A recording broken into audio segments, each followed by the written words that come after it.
Good morning. I'm basing my thoughts today on the beginning of Matthew verse 27, verse 29, which says, "They twisted together a crown of thorns and set it on his head." As we think about that crown of thorns, I want to tell you a story.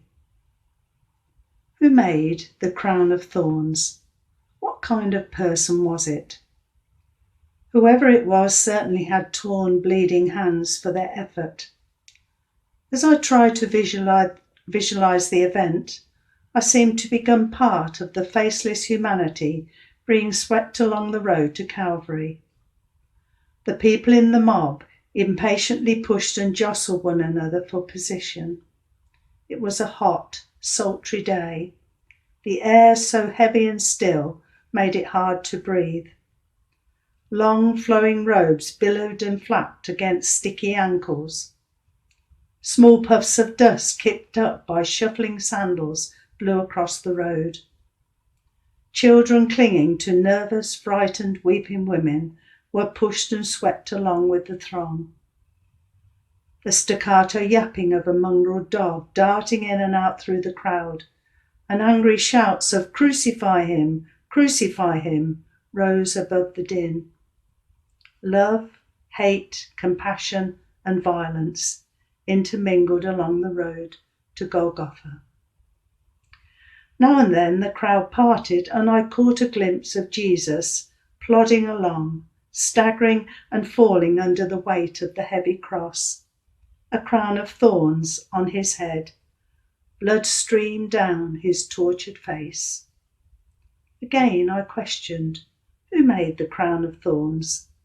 There was no answer except the ambiguous word, they. Yet I knew that someone in that jeering mob made it, someone with bleeding hands.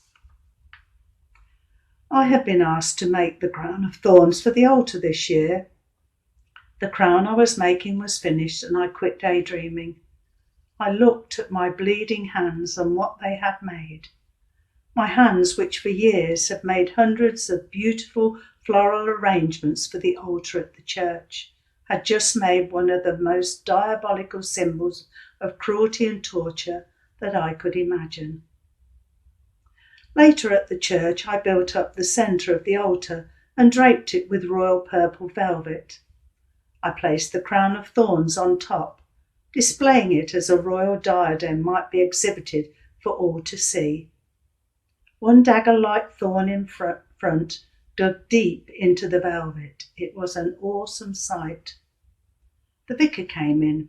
He stood there, deep in thought. Then silently he picked up the crown and gingerly placed it on his head. After carefully laying it back on the altar, he said, "I just wanted to see how it felt." When the Good Friday service was over, many people went forward for a close view of the crown of thorns. I stood at the altar at the edge of the crowd to see and hear their reactions. I saw on their faces the anguish and distress that I had felt. I heard the embarrassed coughs to cover up the strain and torment that they were feeling. Several people quickly wiped tears from their eyes. Some wept openly and unashamedly, oblivious of others around them. As one man left, I heard him murmur, "I had no idea. I had no idea."